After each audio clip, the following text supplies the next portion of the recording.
तो ये शैम्पू नहीं है जो हेड एंड शोल्डर आप यूज करते हैं, it is a chart pattern, बड़ा ब्यूटीफुल चार्ट पैटर्न है। इसे मैं आपको समझाता हूँ, बहुत मजा आएगा इसे सीखते हुए। अब आप क्या देखते हो, आप देखते हो कि जी एक अप ट्रेंड चल रहा है।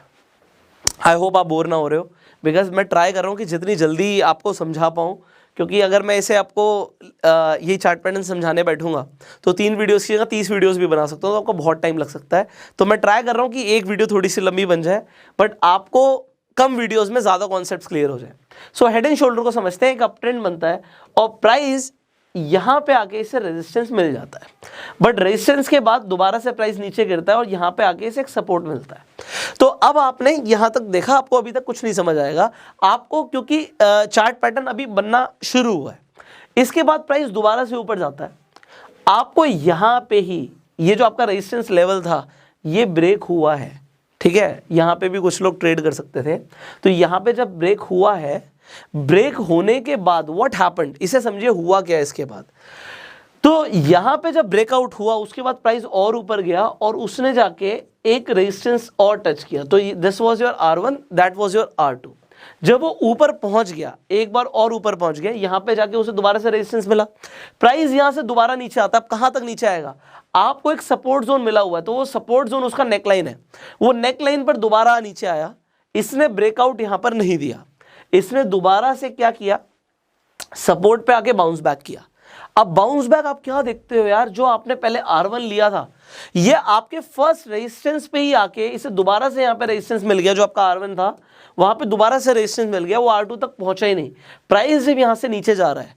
So this is a very beautiful entry, because यहाँ पे जब एक कैंडल बनेगी और ब्रेकआउट होगा, सो यहाँ से आप चाहे तो एंटर कर सकते हैं।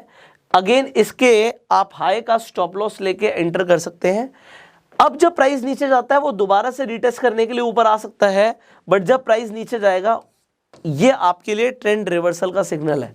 अब जब आप एंट्री कर रहे हैं, सो आपका फर्स्ट टारगेट जो होगा वो होगा ये R1 और आपका जो नेकलाइन है इसके बीच का डिफरेंस जो भी पॉइंट्स का है, और जो आपका दूसरा टारगेट होगा वो होगा आपका जो यहाँ पे नेकलाइन है, इस नेकलाइन से लेके जो ये दूसरा आपका रेजिस्टेंस था इसके बीच में जो पॉइंट डिफरेंस है। तो यहाँ पे आपको टारगेट 1 और नीचे तक आपको टारगेट 2 भी मिल सकता है। एंड डेफिनेटली ठीक है, अगर आप रिस्क टू रिवॉर्ड रेशियो के हिसाब से बात करो तो आपका जो रिस्क था बहुत छोटा सा था, उसके हिसाब से अगर आप टारगेट लेके ट्रेड कर रहे थे तो डेफिनेटली आप पैसे कमा सकते थे।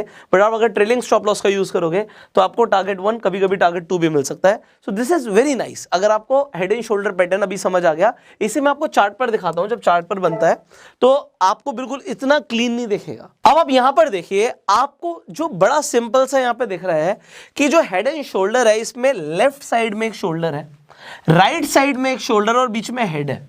आप जैसे मुझे देखिए, यहाँ पे मेरा एक हेड है, ठीक है, मेरे दोनों तरफ शोल्डर्स हैं एंड बीच में एक नेकलाइन है। बेसिकली इसी तरीके से यहां पे भी एक चार्ट में भी रिप्रेजेंटेशन है। आपको सबसे पहले देखना है कि क्या अप ट्रेंड बन रहा है। जी हाँ जी, अप ट्रेंड बन रहा है।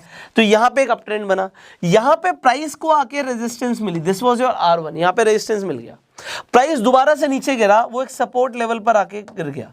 तो सपोर्ट लेवल तक जब आया प्राइस, उसके बाद प्राइस ने क्या किया, क्या ब्रेकआउट दिया या फिर प्राइस ऊपर गया। अगर प्राइस ऊपर जा रहा है सो हम इसे क्या कंसीडर कर लेंगे, हम इसे नेकलाइन कंसीडर कर लेंगे, सपोर्ट को।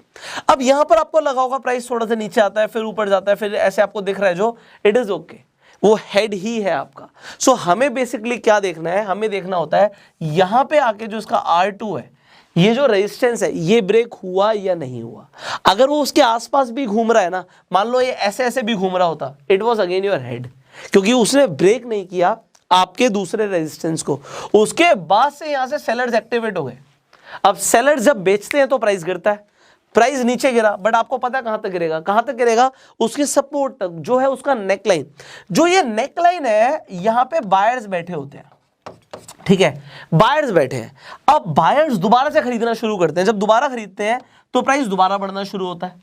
अब प्राइस ऊपर गया, बट आप एक ही चीज देखो, यहां पे जो हमारा हाई बना था, ये जो हाई था, अब आप देखते हो यार वो हाई तो ब्रेक हो गया, हल्का सा ऊपर नीचे, मैंने आपको बताया कि जा सकता है 3 से 4% आपको ऊपर नीचे रेजिस्टेंस और सपोर्ट लेवल पर दिख सकता है, दैट इज ओके। उसके बाद यहां पे दोबारा से सेलर्स बैठे थे, इन्होंने बेचना शुरू किया, बट जब अब बेचना शुरू किया उसके बाद आपको दिखता है प्राइस नीचे जा रहा है। अगर उसने ब्रेकआउट दिया यहाँ पे किसे, नेकलाइन को, तो यहां से प्राइस और नीचे गिर सकता है। एक चीज और है, जब वो नेकलाइन को ब्रेक करेगा तो दोबारा से रीटेस्ट करने के लिए ऊपर आ सकता है। यहां पर देखो एक कैंडल ने ब्रेकआउट दिया, वो दोबारा से ऊपर आने की कोशिश कर रहा है, ओके, दोबारा नीचे जा सकता है, क्योंकि वहां पे अब जो पहले बायर्स थे अब सेलर्स ही आ गए हैं, वहां पे वो बेचना शुरू करते हैं एंड प्राइस नीचे गिरता है। So this was head and shoulder pattern जो आपको चार्ट पर दिखता है।